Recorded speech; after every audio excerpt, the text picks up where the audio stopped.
Good evening, everyone. I'm pleased to welcome you to this special Trobe Asia in Conversation event titled Protest, Dissent and the Struggle for Justice in India. My name is Gerald Roche, and I'm a Senior Research Fellow in the Department of Politics, Media and Philosophy here at Trobe University, and I'm going to be introducing and closing the event this evening, but you mostly will not be hearing from me. I would like to start the event by acknowledging that here in Melbourne at La Trobe University's Bundoora campus, we are meeting on the unceded lands of the Wurundjeri people of the Kulin Nation. I want to pay my respects to the elders of the Wurundjeri people, past and present, and pay my respects for the work that they've done in maintaining and caring for this country that we live on today. For those of you joining from around Australia, I also want to acknowledge the many Indigenous countries in which we all live and work. Pay my respect to the elders, past and present, wherever you are.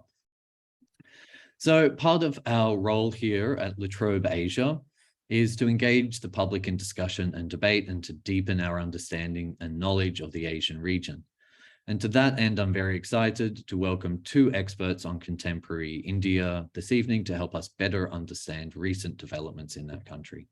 So first of all, I'd like to welcome Nandini Sundar, who is Professor of Sociology at the Delhi School of Economics, Delhi University. Welcome, Professor Sundar. Thank you. And this afternoon, we're also joined by Ian Woolford, who is our Professor of Lecturer in Hindi Studies at La Trobe University. Welcome, Ian. Thank you for joining us. Thanks very much, Gerald. Just as some background to what we're going to talk about this evening, I'll just give a brief introduction and then hand the reins over to Ian for the rest of the conversation. So as background, I'll just briefly mention that earlier this year, the NGO Civicus Monitor, which monitors human rights in the space for civil society around the world, added India to its watch list of countries of concern. In doing so, they cited an ongoing crackdown in India on NGOs and the harassment and arrest of journalists, academics, and activists. Civicus Monitor currently classifies India as repressed, along with countries like Russia and Afghanistan, and just one rank above closed countries like China and Saudi Arabia. And so in today's conversation, we're going to hear more about how we got to this situation and how it is impacting people on the ground in India. I will hand it over to Ian to start the conversation. The plan is that we'll have about 30 minutes of conversation between Ian and Nandini, and then we'll open to the comments. If you have questions as we go, put them in the chat, and then Ian will be bringing those questions up in the second half of the conversation, and then we'll be finishing up just before 6 o'clock. So thanks very much, and over to you, Ian. Thank you very much, Gerald, and thank you for acknowledging that you and I both are speaking from the lens of the Wurundjeri people, and that those lands have never been ceded. And Nandini, welcome, and thank you so much for speaking with us today. How are you doing? Good, thanks for inviting me, and Jai Johar, which is the indigenous term of greeting here. And I'm looking forward to this. Thank you so much. Nandini, your scholarship, it covers some of today's most pressing issues. You have several decades now of scholarship published on the history and contemporary struggles in Bastar. Your book, The Burning Forest, in which you document what you call India's ongoing war in Bastar, it's essential reading for individuals concerned with human rights and the state of democracy. And it's a difficult but really essential read, as is much of your writing on threats to human rights more broadly. And you've done important work that shows how attacks on universities and attempts to limit academic freedom are linked to these perhaps more widely known other issues that you work on. So I thought maybe we could begin, though, with universities and academics. You recently co-authored a widely read report on academic freedom in India, in which you document what looks like a really rapidly shrinking space for academic freedom in India. And you've written elsewhere about the transformation of the education landscape, under Modi's rule, right, since 2014. And you do focus on Modi's relationship and lifelong allegiance to the RSS and the resulting implications for for education in India. I mean, it really does seem that there's a war being waged on Indian public universities, and your field of anthropology and other fields in the social sciences and humanities seem especially to be targeted. So why is education so important to this RSS project? Why are India's universities targeted so heavily? And why does it seem that sociologists or academics in history, language, and related fields are the ones that are most frequently mischaracterized, demonized, and subjected to state surveillance or worse? Thanks, Ian. That's a really good question to start with, because I think there are two reasons why universities have been targeted in the way that they have, which is by direct physical attacks on universities. We've had the infamous incident in JNU, where you had in January 2016, there was this sort of arrest of some of the students who were protesting. They were talking about capital punishment and the need to fight against that. And there was a whole series of arrests after that. Then in 21, or was it 20, JNU was physically attacked by masked armed attackers who went around and vandalized hostels. In Ramjas College in 2017, we had another attack on a seminar that was taking place. So there've been physical attacks, there've been arrests of students, many of whom were participating in the protests against the Citizenship Amendment Act, which discriminates against Muslims. There've been seminars which have been shut down, books have been censored, taken off the syllabus. So there've been a whole series of attacks on universities. Now, why, you ask why that's happening, right? So one reason is because students were at the forefront of protest against the Modi government in the first term. So the first protest actually started from the Film and Television Institute, where they were protesting against an unqualified director who was chosen on purely ideological grounds. And there were protests in JNU, in Banaras Hindu University, where women students were protesting against unreasonable hostel restrictions, as well as men being allowed non-vegetarian food and women being forced to be vegetarian. And there've been, protests in Osmania University, in IIT Madras against, again, food restrictions on students. So one is to sort of shut down dissent in the university, because that's obviously seen as a threat. The other reason is because of the RSS, the Rashtriya Swayamsevak Sangh, which is the mother organization of the BJP government, which has had a long project of rewriting narratives about India's history and society. So the ways in which the universities are being changed is not just through sort of physical attacks and closures, but through appointments. So all the vice chancellors or directors of institutes or of autonomous research bodies, the Indian Council of Social Science Research, ICHR, historical research, philosophical research, all the funding bodies, the UGC, all of them have been, are now being headed by people with close ideological links to the RSS. So that also translates into appointments down the line. So people who are seen as pliant and amenable to the ruling ideology are being selected, and other people are not being given jobs. So one is to sort of capture the institution, because the universities are still a major source of legitimacy in the wider hierarchy of, professional legitimacy.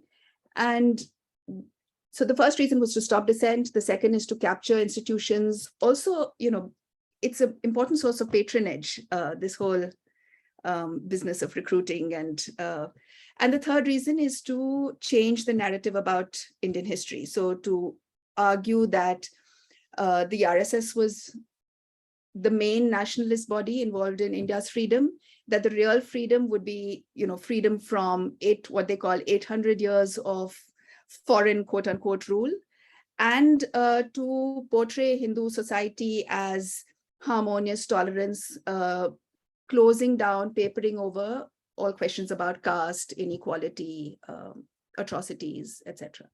So these, I think, are the three reasons why universities have been such a major source of, have been a problem for the RSS and have been attacked.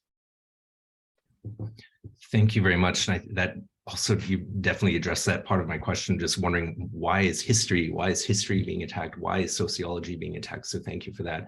I'm just going to break from the format that we promised and maybe actually turn to one of the questions in the Q&A now, just because I think a lot of people will be thinking it. It's Jay Kondinia asked, how is it exactly that the CAA distributes against Muslims? I know this is a question that quite a few people will have, and I see quite a bit of discussion about this. So maybe you'd like to address that now.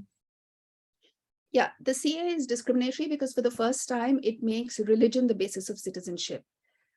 So if the aim was to protect or to provide refuge for discriminated minorities in neighboring countries, then, Shias in or Ahmadis in Pakistan, Hazaras in Afghanistan, the Rohingyas from Myanmar would all have been included, but the law specifically says, or the act specifically says, that it will be applicable only to Christians, Hindus, Sikhs and Buddhists, etc., from these other countries, right? So the purpose of actually providing citizenship has not been to persecuted minorities is not met. And the only reason why those persecuted minorities are being discriminated against is that they're Muslims. Secondly, and also there are many cases now where Hindus from Pakistan have not, despite the promise of the Citizenship Amendment Act, the rules have not been notified. So they've actually, some of them have gone back to Pakistan because they were not, and there are also other ways of giving persecuted minorities citizenship, or they could have just been naturalized without having an act like this. The second way in which it's discriminatory against Muslims is because it was coupled with the National Register of Citizens, or the promise to have a National Register of Citizens. And we already have the example of Assam, where many people who are citizens have been cast as doubtful citizens. There are huge detention centers that have been set up, and more are being set up across Assam. So the citizenship rights of existing Muslim citizens is being taken away in places like Assam, and the danger was that this would happen across the country. So given that Muslims have been so discriminated against in recent years, if you take away even the citizenship aspect of it, that's the most fundamental constitutional right that people have.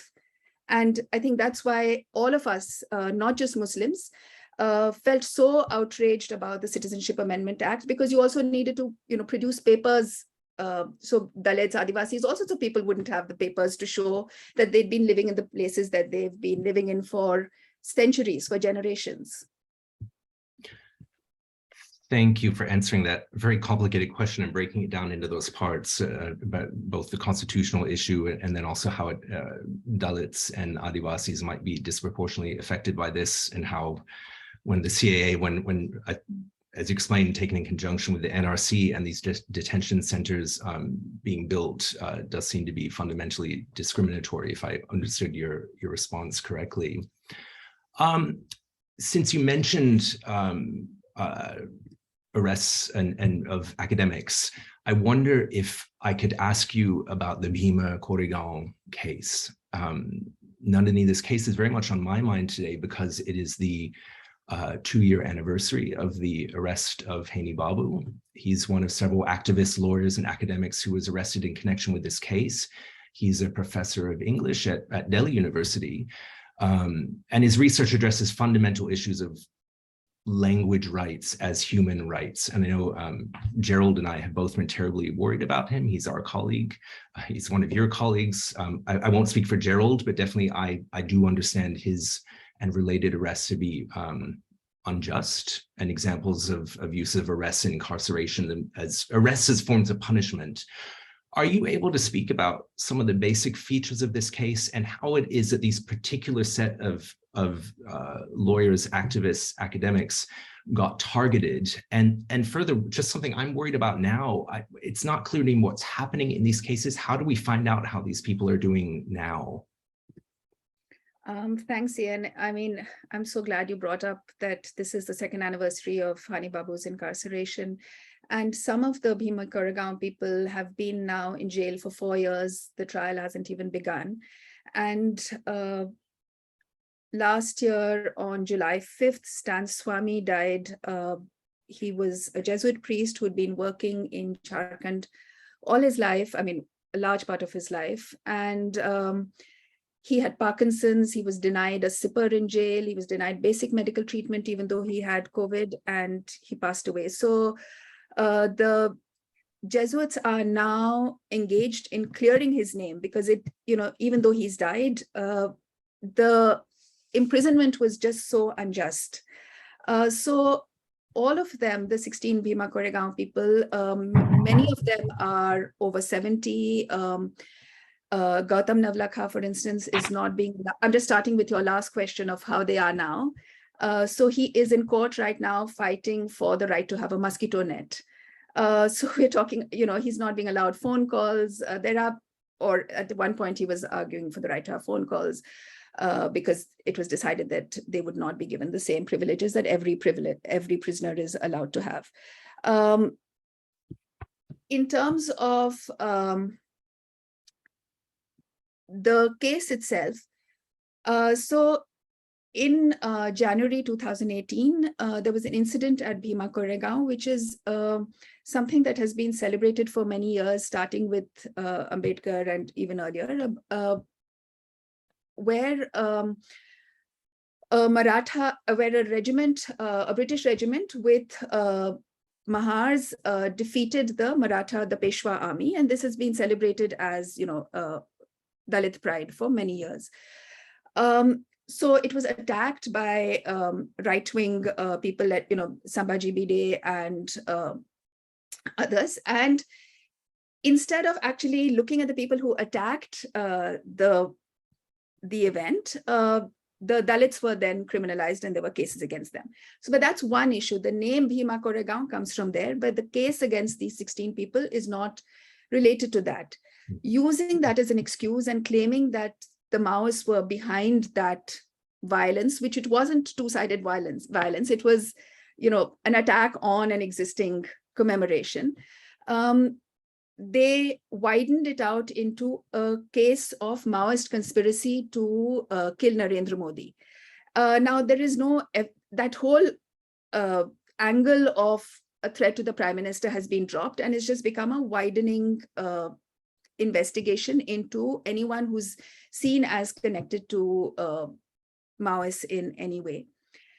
A recent article in the Wired magazine showed that, so it started with the arrest of Rona Wilson, and a recent article in the Wired magazine has shown that, there were earlier reports by Arsenal and by Citizens Lab in Toronto. Arsenal is a investigative body in Boston, which looks at how this, the kind of planting that takes place. But it showed that Rona's computer had been infected with files which had been planted, over 2 years before he was arrested. And he actually had no knowledge of those files at all, right? So this recent Wired article shows that, in fact, the planting was done by a Pune police officer because the recovery email for that was linked to this Pune police officer. So not only, have they been planting evidence on Stan's computer as well? He said he'd never seen those files. So this whole widening net of a conspiracy is based on planted evidence. it's based on arresting people who have been vocal in their own fields. So once you arrest lawyers like Sudha Bhardwaj, who has spent her entire life working as a trade unionist and a lawyer fighting for the rights of Adivasis, then you're effectively disempowering not just Sudha, but all the people that she represented.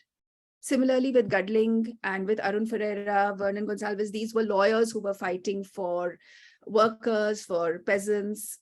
So that's a way of actually silencing some of the most articulate people who have spent their entire lives working for people who had nobody else to represent them.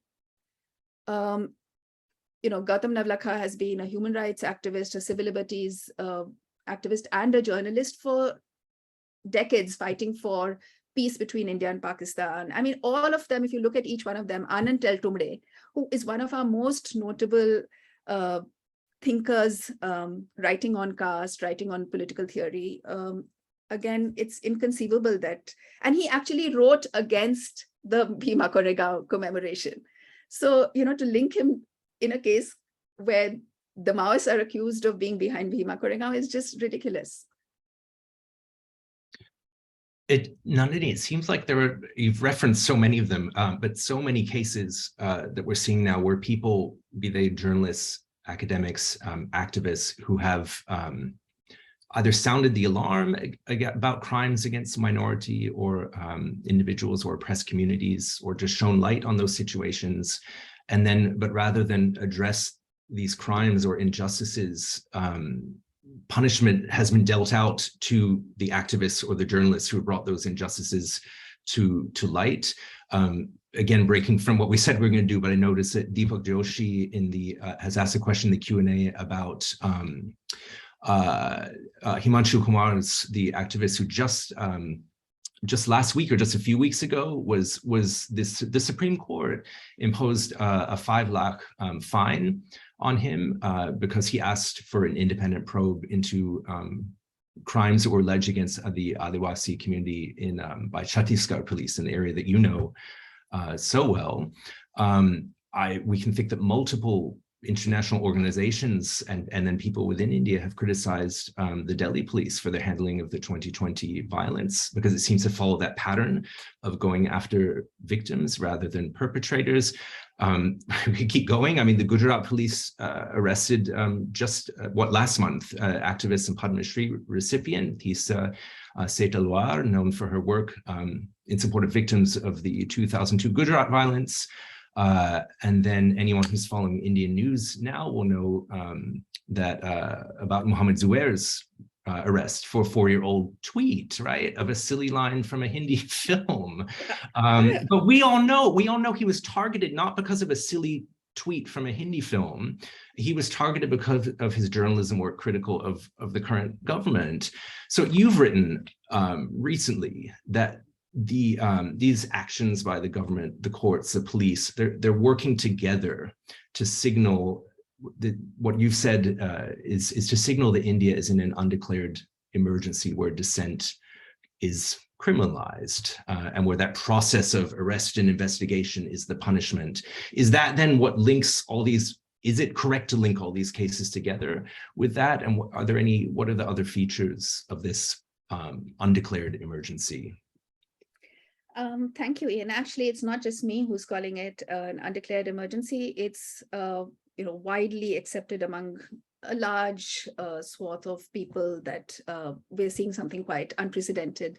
In fact, the Chief Justice himself recently talked about the need for bail to be the rule rather than arrests, to not have sort of trials on the TV media. There's been a whole kind of sense that people are being arrested all the time, either for tweets.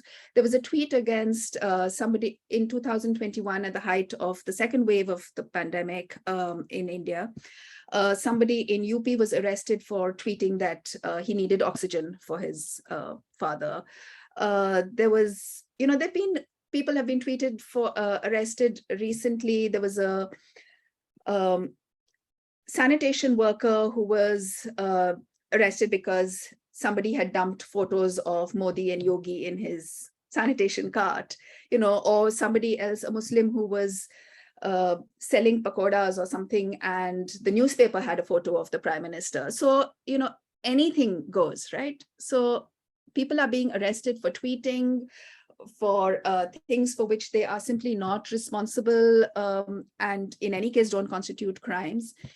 But I'm so glad that you raised this question of how the arrests of Teesta, Setalvad, Zubair, well, let me just take Teesta and Himanshu, because that marks a new kind of development in Indian jurisprudence, where not only do you not provide relief to the petitioners in a PIL, but you actually go on to argue that they should be arrested because they have used up judicial time.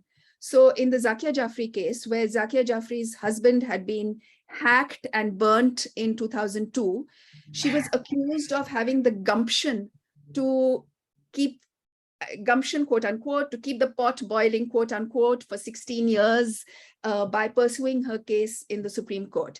And if you actually break down those 16 years, as I've done in an article recently, at least 12 to 14 of those years were because of court delays. So it's not as if, people want to be spending 16 years of their lives fighting for justice. And if you look at the Supreme Court judgment itself in the Teesta Setalvad case, they go entirely by what the SIT said in giving the government a clean chit. And if you look at what the SIT said, they have basically relied on police officers who have given themselves a clean chit.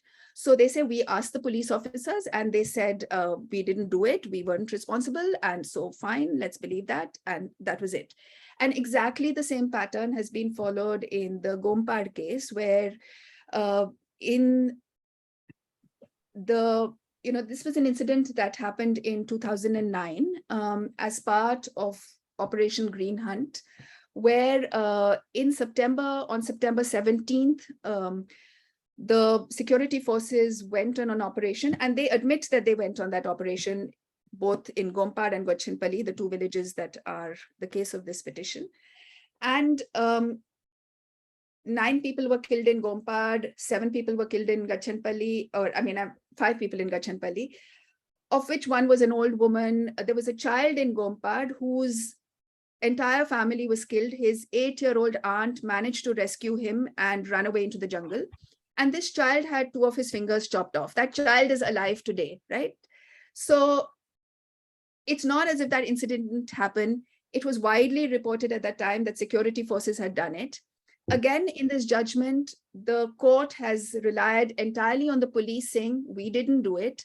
How can you say that we did it? And therefore, the charges the petitioners should be charged with perjury and fighting false complaints. So, both judgments are relying entirely on the police, who have basically said we didn't do it, and then criminalizing the petitioners. So this is really a new law in jurisprudence, and I think everybody is really shocked by these developments. Yes, I'm quite shaken up just hearing you recount all this, even though I'm familiar with these events, but it's quite difficult to listen to. Do you, when you've written about the situation of these threats to academic freedom in India, you've also placed it in a global context. Do you see this as a global issue, these threats to academic freedom? And obviously, when you're talking about these kinds of issues with police, this is not just an issue unique to India. How does this fit into this global situation? Yeah, as you say, threats to academic freedom are an increasingly important global issue. And last year, the UN Special Rapporteur for Freedom of Expression had a report on academic freedom, which is what we were writing for initially. And we know Turkey, for instance, has had large numbers of academics being arrested or suspended from their jobs. the number of attacks on higher education institutions has gone up. So correct me if I'm wrong, but I was reading a couple of reports on Australia, and the worry there was sort of cancel culture from groups, sort of more radical groups on campus. But here the attack is entirely mostly from the right-wing student body. I mean, all the physical attacks that have happened on campuses. So I think although the context is very different across the world, there is a growing sense of, US campuses again have been the site of major discussions about whether you have the freedom to be racist and homophobic and all sorts of things on university campuses. Thank you. Yeah. Nandini, you've written, and I'm definitely thinking about this as I hear you speak now, but you've written in the past on that academics who are interested in social engagement, which I definitely, you're in that camp, face a unique set of challenges, and many of those have been, I think, apparent in your comments so far.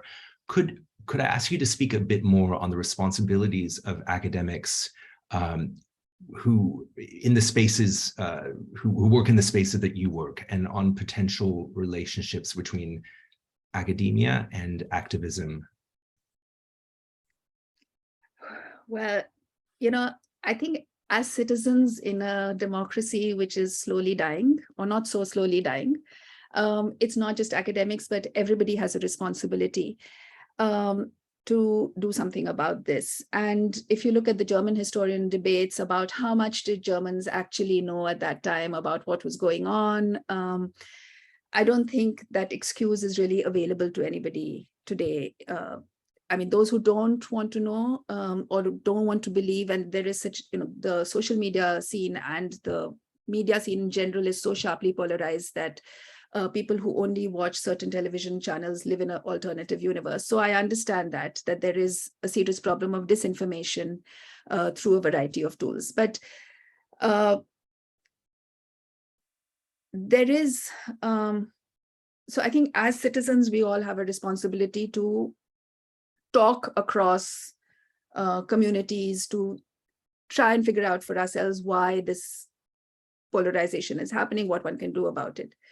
But as academics, I think it's important just to keep the academic space going, right? That itself is a sphere of activism, because when you have such closure of the universities, and it's not just attacks, but if you look at the whole way that the university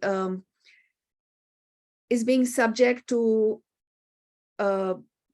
cuts for, in scholarships for students, or permanent jobs are going down. These are all ways of keeping academics in check, right? So there's that whole struggle to be fought to just maintain academic standards wherever you are, because it's important to the young. Lots of people I know sort of just want to leave their jobs, and but for the young people, they are really interested in doing research, and so that itself is an important space that people should continue to work in. And as for wider engagement, I really wish one didn't have to keep choosing. There's a paucity of time, and there's just so many things to do research on, and yet it's hard when every day people are getting arrested, and this just that mental space is difficult. Yes, it must be, and it must be very difficult to work under these kind of conditions. I can't imagine. Could I ask you a slightly different question? Just it's coming from my own interest as someone who works on language, on Hindi language is what I work on.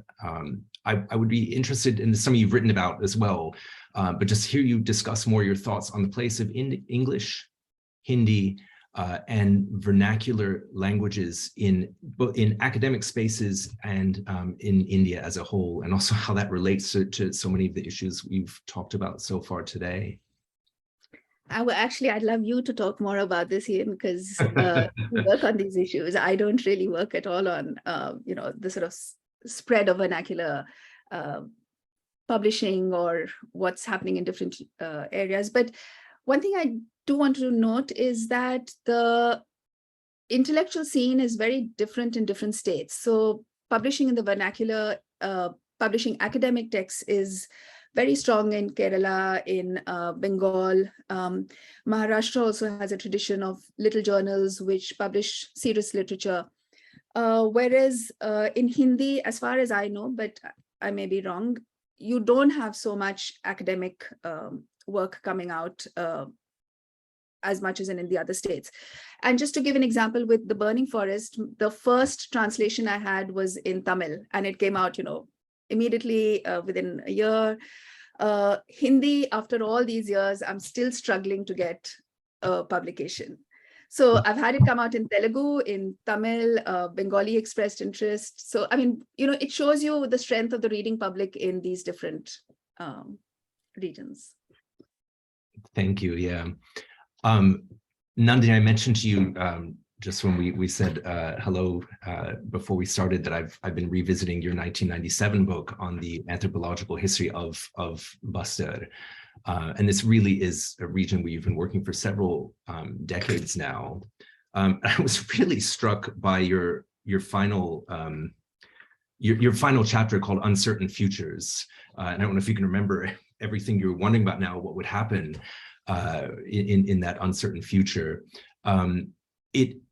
It was quite sad to read, especially when I just think of the space between the publication of this book and The Burning Forest that you just mentioned. And I was wondering if in the late 90s you could have predicted what you describe as kind of a state-managed plunder and destruction of indigenous population, the indigenous population in Bastar that you document in such a harrowing but powerful way in The Burning Forest, published a decade later.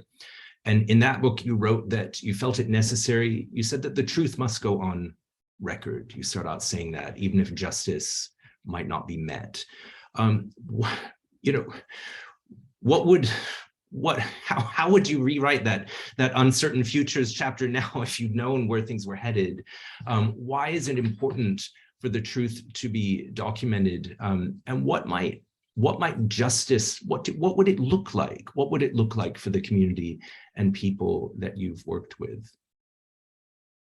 Well, what justice would look like for them, they're very clear. They want prosecution of some of the, at least, people who've been involved in all these killings, and they don't just want compensation. So in the Tadmitla case, where the CBI actually charge sheeted some security people, some SPOs and others of being involved in arson, the villagers said clearly that we want people to be prosecuted. We not interested. I mean, they got neither justice, they got neither compensation nor prosecution, but they're very clear about what they want. There have been other inquiries which have again held that innocent villagers were killed. Again, people there are saying we want prosecution. We want some justice. It's not just that, our houses get burnt and people get killed and women get raped and nothing happens to those who did it. There's a wonderful movement going on right now. For the last year, I mean, everybody's heard about the farmer protests lasting for a year, but this is a youth-led movement in Silgair where they've been protesting against a security camp that came up overnight. And this is spread, in fact, across Bastar where people are protesting, demanding justice. And this is led by, young people who, when the Salvajudum started in 2005, they fled into the forest with their parents, and they're saying now they've gone to school, they want to stay there and fight, right? So I think the future is uncertain. I mean, there's lots of things I would rewrite about all my books if I could, because I think there are problems with them, but I have hope that these young people will be able to, are struggling and will be able to imagine a different kind of future.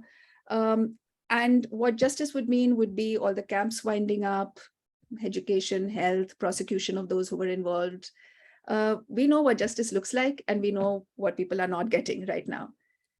And the truth has to be told, because you have judgments like the Gompa judgment, which claims that,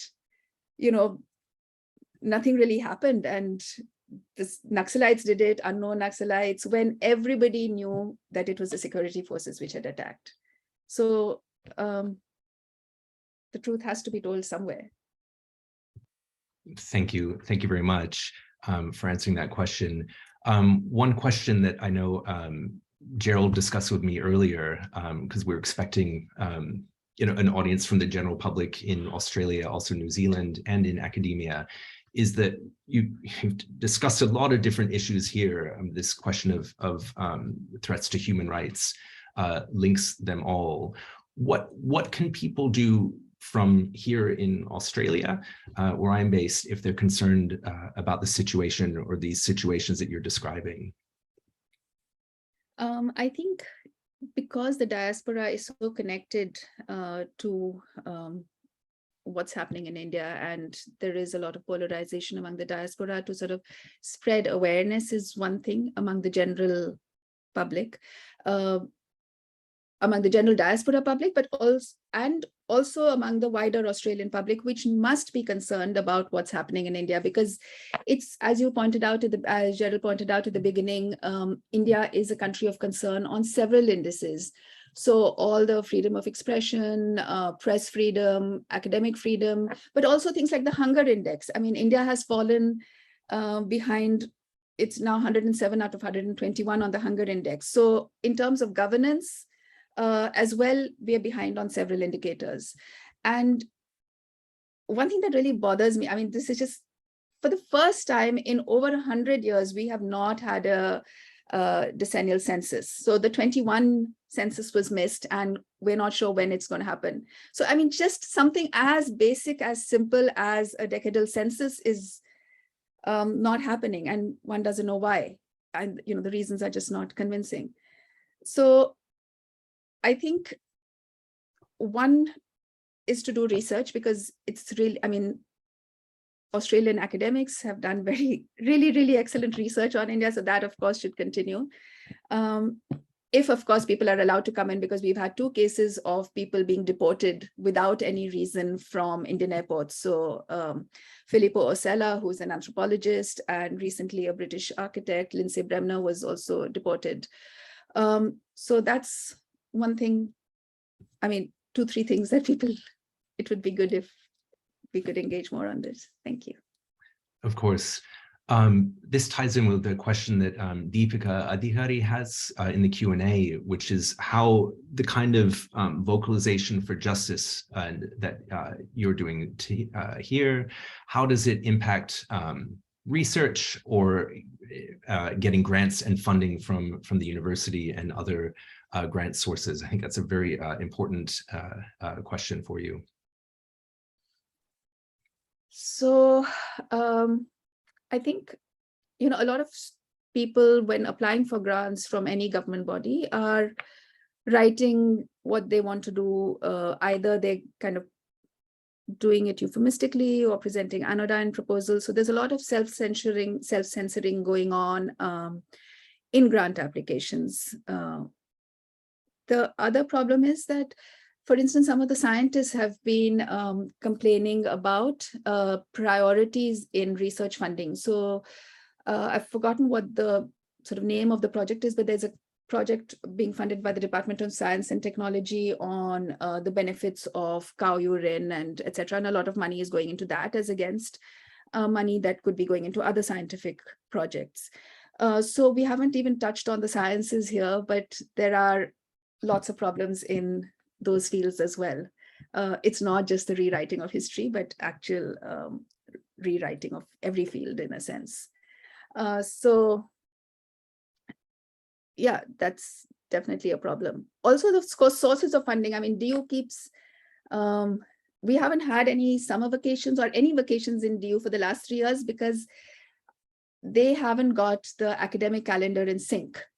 So it's not just like applying for funding, but just like having research leave to do anything. Thank you. Yeah. a question from Malcolm McKinnon in the Q&A, referring back to, perhaps it's referring to, I think, what the court just said about Zubair's arrest, perhaps. Could you comment on the role of the Supreme Court? Because occasionally the court or specific justices seem to chastise that on-the-ground law enforcement activity that you've been describing. Are these actions or statements no more than just flash in the pan? You know, what do we make of it when individual judges make these kinds of statements? So yes, I mean, they are no more than flashes in the pan, and there's quite a diversity among the judges. So you know, the Chief Justice exercises an important role in assignment of cases to particular benches. So it's quite interesting that 4 of the Supreme Court judges, including Justice Gogoi, who presided over, or I don't know if he presided over, but he was a member of a bench which heard a charge of sexual harassment against him. So he was, you know, judging on his own innocence. He was part of a group of 4 judges who protested against certain cases which were going to favor the government being assigned to a particular judge at that time, Justice Mishra, who is now the chairperson of the NHRC. So that is a certain problem in the way the Supreme Court functions. The second is that while there have been some cases where the freedom of journalists have been protected. So Arnab Goswami was somebody who, you know, one of the first cases that Justice Chandrachud made similar comments on the need to protect press freedom. But the same yardstick has not been applied to Siddique Kappan, who didn't even reach the site where he was about to report on a Dalit rape and death, and has been in jail for the last 2 years. So even on the question of press freedom, there is no uniformity.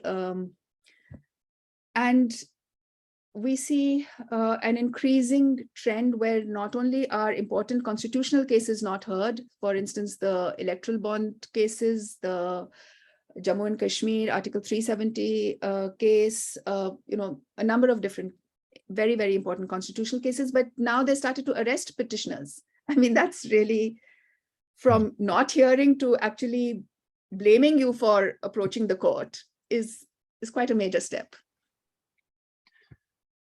Thank you. I'll try and get to as many of these questions in the Q&A as I can. Why don't I go ahead and take this one? It's from an anonymous person, so I can't give the name.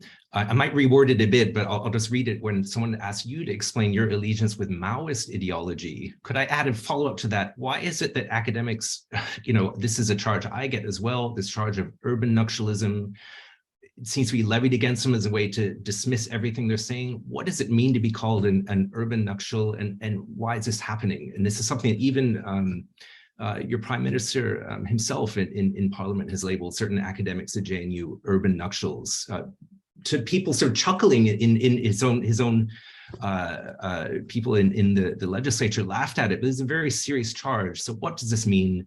Why does this charge keep getting thrown around?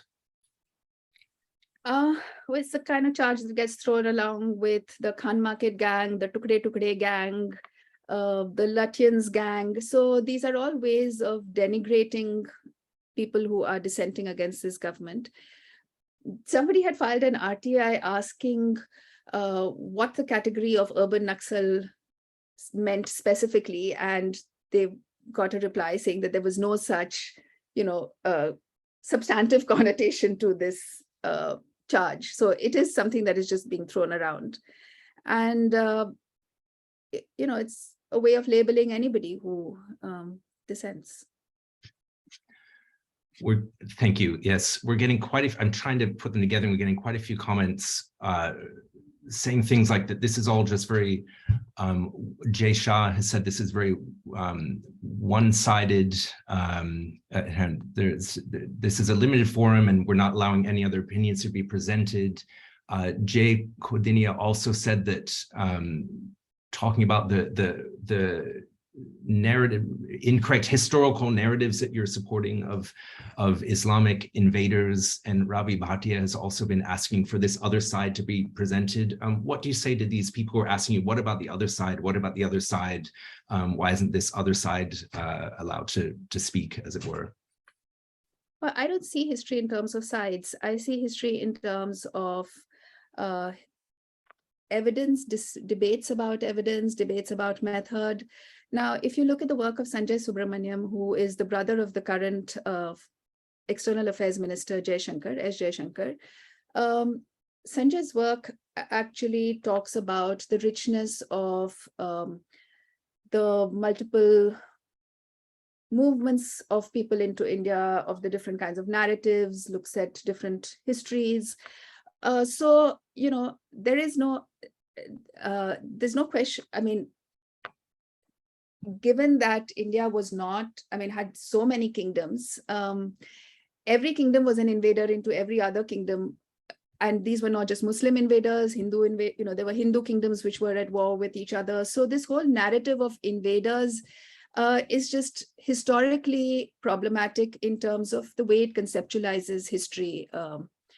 And if you look at population movements, the first movement of Muslims was as traders to the Malabar coast. Not the first movement, but an important movement. And if you look at the wonderful architecture in Hampi, where it actually has, sculptures of Muslim traders with their horses, etc. So we're talking about diverse ways of interacting. And if you're asking me to give up, tandoori butter chicken and salwar kameezes or Urdu poetry, what are you talking about? I mean, who's invading whom? And it's all part of a common historical heritage. Thank you. I'll take two questions together here. One earlier we had, again, an anonymous question, though, saying if the judicial system and the media and academia are under Hindutva onslaught, this person says, if one has an opposing view, where would they go to express it? Does support for the BJP actions, is it present among the Hindu population broadly, or is it minority support? And I'll go ahead and pair that with Ravi Bhatia's question, saying that the fact that you're able to make these public statements, or assume that you are a person that this anonymous attendee is asking about, you're having this opposing view. So when Ravi Bhatia says you're being able to make such controversial statements in public, isn't that a testament to freedoms in India? Well, thank you, Ravi Bhatia or whoever, for thinking that I should not have this freedom as a citizen of India. I have constitutional rights to freedom of expression, to freedom of movement, etc. So I don't see that it's up to anybody to say what rights citizens should have, or think that it's a favor granted by the government. I mean, these are rights that we enjoy as citizens from the Constitution. And the problem is that these are being taken away from people at a very rapid pace in terms of people's ability to, tweet, to write, to say what they want. In fact, as we speak, MPs have been suspended from Parliament because Parliament has decided there should be a code of what can be said, where the word corrupt can no longer be mentioned, or, simple words which often come up in parliamentary discussions. Are no longer acceptable, right? So, I mean, even parliamentarians are being gagged in terms of what they can say or what they can't say. So we're talking of a serious crisis here. And I'm just looking at one of the other things about Hindi literature being an important part of Indian culture. Of course, I mean, Ian knows that. Where is the question of that? And we're very glad that, Raj, Tomb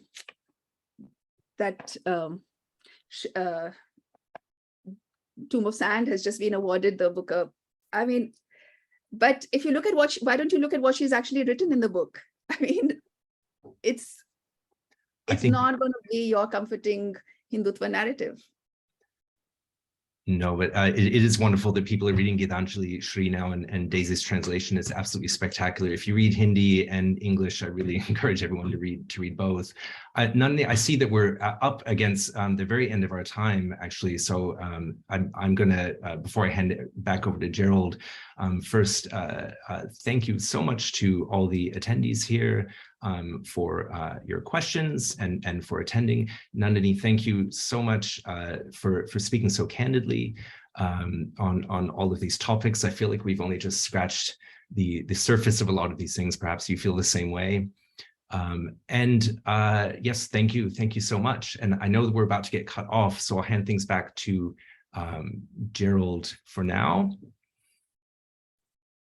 Thanks very much, Ian. I just want to add my thanks and appreciation to Nandini for bringing us all of that information and insight that you've been able to offer. I want to thank you, Ian, also for managing the conversation in the respectful and thoughtful way that you did. I think we've all learned a lot about the human rights situation in India. I'll just end this evening's talk with a little bit of information about upcoming events that La Trobe Asia is sponsoring. So our next scheduled talk from La Trobe Asia is an online webinar, which will be about China's ambitions in Antarctica and their implications for Australia. That will be coming up on the 3rd of August. That's an online event. And you can find that information about where to register online. And you can also follow La Trobe Asia on Twitter at La Trobe Asia, or join our mailing list to find out more details of future online events to help all of us understand Asia and how it's changing better. So thanks everyone for joining us this evening. Thanks once again to Ian and Nandini. It's been a pleasure and I've learned a great deal. Thank you. Bye for now. Thank you very much. I really enjoyed being part of this discussion, and thank you so much for inviting me. Thanks. Thank you very much. Goodbye, everyone. Bye.